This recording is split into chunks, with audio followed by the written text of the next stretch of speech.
took Labor Day weekend as our last kind of end of the summer trip to Paris Mountain State Park in Greenville, South Carolina. Which is very unique because it is right near Greenville. Downtown. And all the things, it's called Greenville's backyard. 6 miles from downtown Greenville, and all of the things that you can do there is this great little small campground, big park. Huge park. Paris Mountain, very highly desired because it's a small campground. It's kind of hard to get in. We really enjoyed it. I hope you enjoyed this video and enjoyed it as much as we did.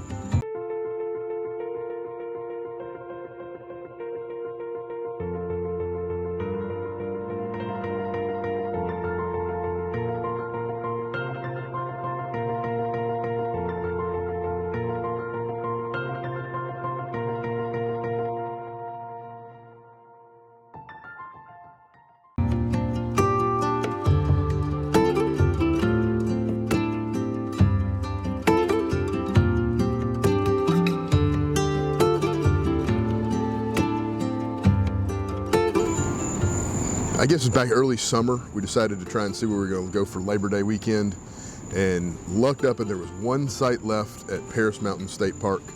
So I jumped on it. That would fit us. That would fit us. And we went ahead and booked it. I'm glad that we did. That was a great long weekend park. It was really nice. One thing that we did not do there that we normally do is go out to eat. We had kind of a lazy, well, you'll see later, not so much except lazy, for the hike. but a very much like in-park experience. Yeah. We stayed in the park, we did all the things. We only ventured out to go to the grocery store because we don't have a Lidl anywhere near us. We rode in to go check out the Lidl. Other than that, we stayed right there in the park. It's a neat park. Like I said, it's 6 miles from downtown Greenville, so it's right in the heart of town. So if you do forget something, if you don't have, A meal plan for one night. There's options. There's lots and lots of things to do. So as you come in the park, it becomes a state park very quickly. Windy, narrow road coming in. As you come along, there's a couple parking areas for day use. There's a lot of day use. It's a heavy day use. Because of its proximity to Greenville. Yeah. And then the second parking area, you see this old historic building that was built by the CCC. A gorgeous, huge building. It's really big. Really it's got nice. this giant front porch on the backside with Adirondack chairs and rock walls, things to sit. And it was built, I believe, as a bathhouse for the pond. Concession stand. And a concession stand.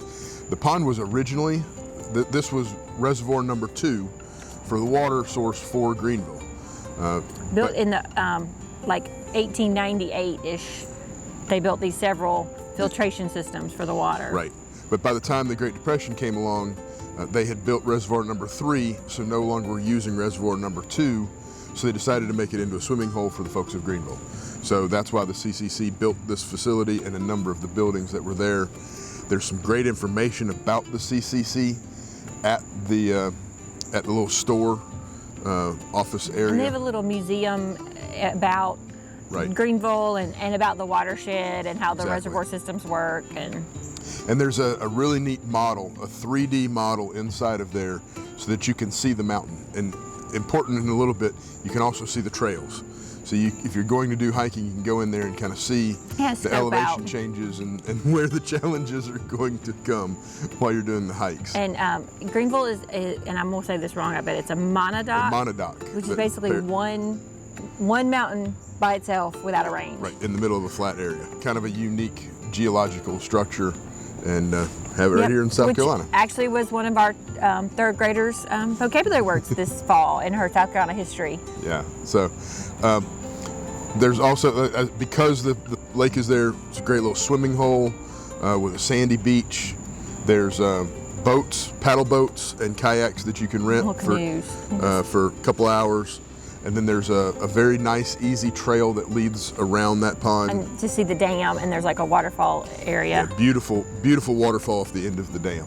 So highly recommend that right there. On the little trail, as you walk around, not only do you see the dam that was built in the waterfall.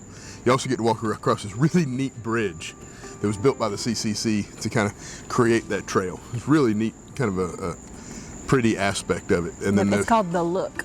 And then there's also, as I mentioned, when you drove in, there's a parking area for folks that picnic there. You walk through this large flat picnic area right next to the lake. It's a really pretty walk. And there's a lot of little sets of picnic tables, venues to look out. Yeah, they all have benches, little grills, yep. It's like we said, it's a very heavy day use area, but not just for the swimming hole, but people just having little gatherings. Right. There's several pavilion-y picnic shelters, I think, for rent. Yeah. And then also a lot of day use hiking and mountain biking. Yes. So as you leave past that, you go up a little ways and you get to the campground. The campground is a fairly small campground for the size of the park. I think there was 39 sites. Most of the sites are pretty small. There's some real small ones. There's some that I think they probably say they're really 4 tents. Maybe some pop-ups can fit in there. There was a lot of tent campers there Labor Day weekend when we were there. And it's because it's an older park. It was built a long time ago before we have a lot of our modern rigs.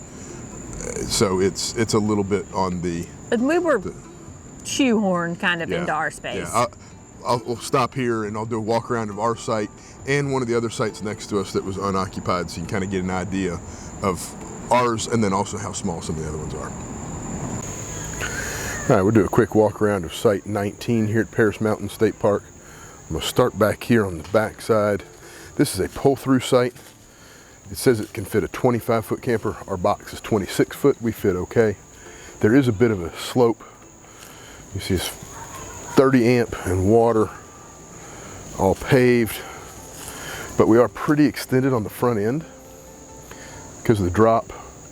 The hatches open because the only place I've ever been where they give you firewood here. Now, they asked for a donation for it, but we went and loaded up some firewood for s'mores tonight.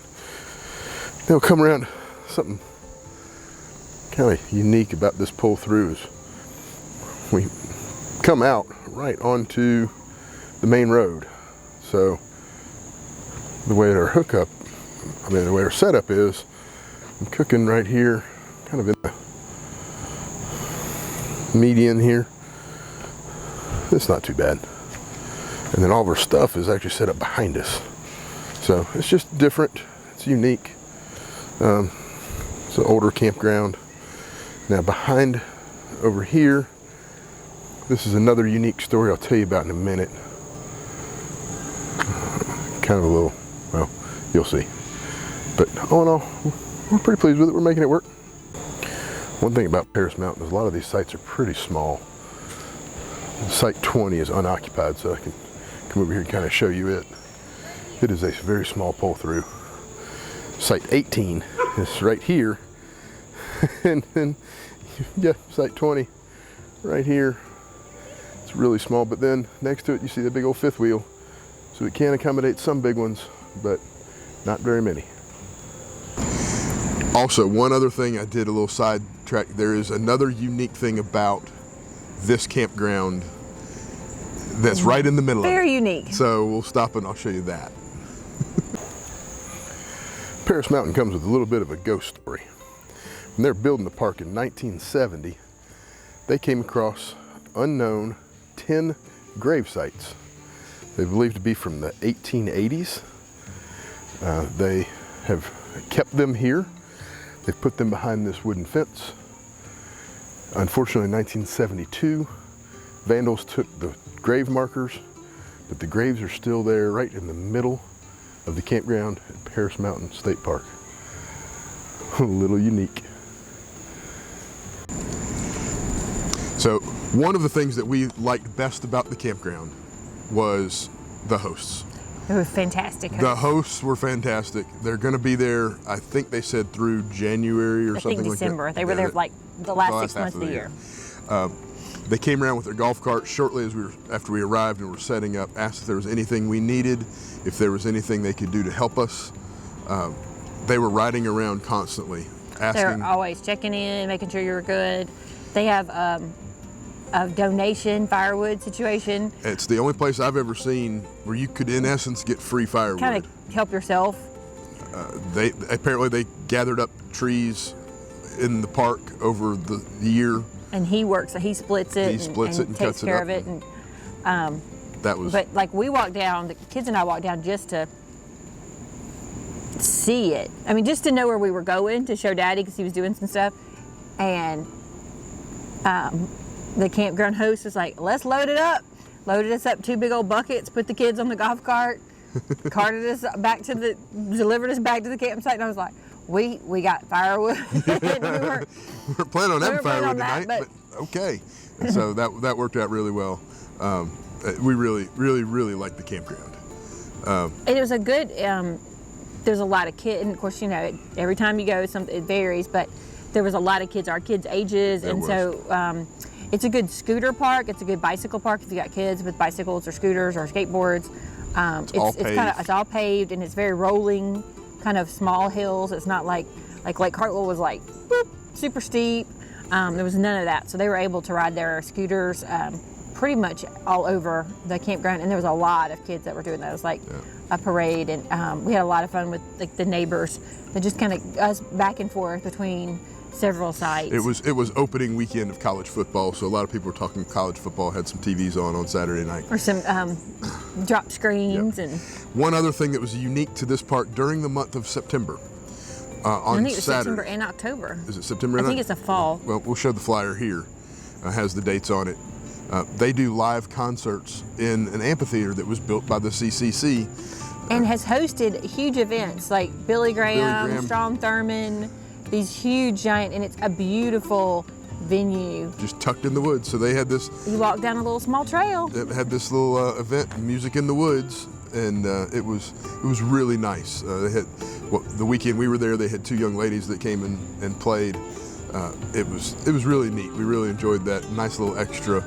If you can get here during that fall, September time, look at the website and find out which weekends, what days they're doing it. But I highly recommend it. It was like Saturday afternoons. It was like every Saturday afternoon. Because we had planned our big hike for Saturday, decided to hold off so that we could do it on Sunday. The Music in the Woods, and then spend Sunday on an adventure. So we took a hike. I think what Paris Mountain is known most for is the trails. There are extensive trails throughout the park. There are several waterfalls. There's Reservoir number 3, which is where we walked to, which was built, also known as the North Lake. Some of these trails are rather difficult. There's about 15 different specific trails. And a lot of them anywhere from kinda, easy to moderate to difficult. It's I would highly suggest if you're new to the park, go by the store first and look at the topographical 3D map so that you can kind of get a gauge.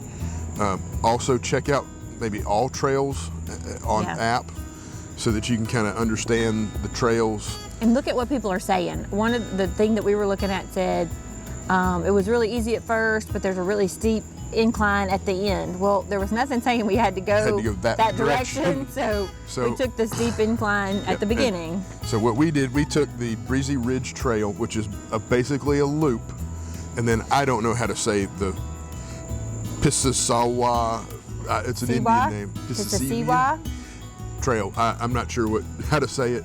We took that trail off of the Breezy Ridge Trail in order to get to North Lake.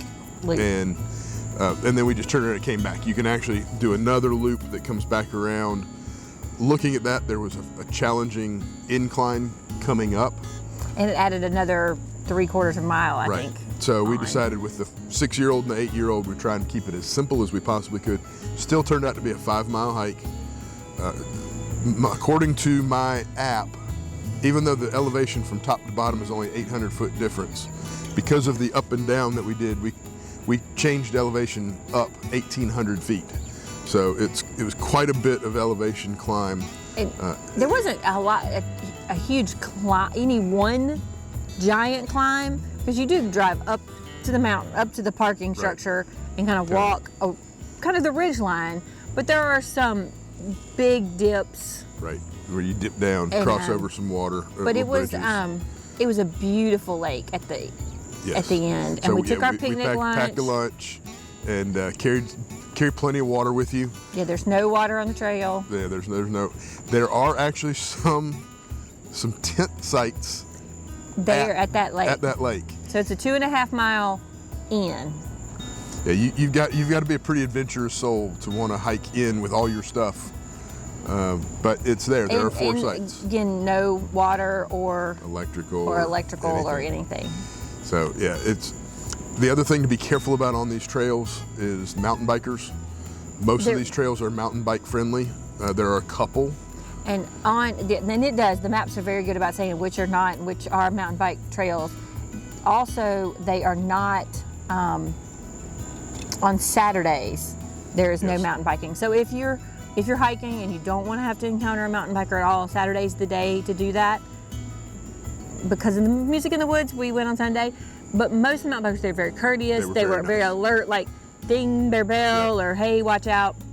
But they're moving at a pretty good clip, and some of those areas are pretty narrow. Yes, I would say quite a bit. I was surprised at how narrow a lot of these places were. Now, there were some places where it was nice and wide, but there are some where it does get a little narrow. And it's very much a ridge line trail. So, I mean, it's steep up one way and steep down the other way.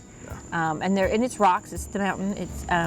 It was so pretty, and there was so much, I think especially even a month later, you could already see the color start to pop. I think like this time of year, October, November, you could tell that it was gonna be gorgeous up there. Yeah, it's a neat park. And it was probably 5 or 6 degrees cooler. Yeah, absolutely. There than it was even. Very comfortable over there. We never had to turn the heat on. It didn't get cool enough at night to have to turn the heat on in the camper, but the air conditioner didn't come on very much at all throughout the day. We simply turned the fan on just to kind of create some white noise for the kids to sleep. But we spent a lot of time outside. I mean, like I said, the kids we were not inside played much at all. Outside most of the time. We ate all of our meals outside. We didn't have any real weather. Yeah, it was nice. All in all, I think it's a great park if you're into that mountain biking or hiking. It's a fantastic park. And supposedly there's amazing, like the Sulphur Springs Trail, which is also a little bit, from what I understand, that's one of the more difficult ones. Yeah. But there are some old structures there from the water filtration system. I mean, and those things were built in 1898 or earlier, and they're the pictures on the websites are beautiful. Yeah, I think I saw somewhere on one of the signs that there are 51 original structures that were built prior to the CCC or the CCC were built, still standing on the park. So, and the Friends of Paris Mountain State Park do a really good job of keeping that park up and keeping it nice. There's not just the state park work and the work staff there, but also they've got benefactors and people that are really pouring into that park and keeping it nice. All of the playground structure area was really nice. Yeah. The watering hole area, there was these nice like chaise lounges down by the watering hole. There's like the little shed where you rent the boats was in good shape. Like there was nothing we saw. A lot of parks you're like, oh, this part is really nice. That part, it needs some work. Yeah. That is not the case with Paris Mountain. All the parking lots were in really good shape. All the roads are paved. Very well staffed, lots of people all over the place. So, yeah, I was very impressed with Paris Mountain. And on top of it all, you're 6 miles from downtown Greenville. Yeah, so if you were wanting to do something up in the upstate, that would be a great place. It's a great place to kind of be a center hub and go out and adventure, or stay right there in the park like we did almost the whole time. And definitely in the top 10. Yeah, put it on your list.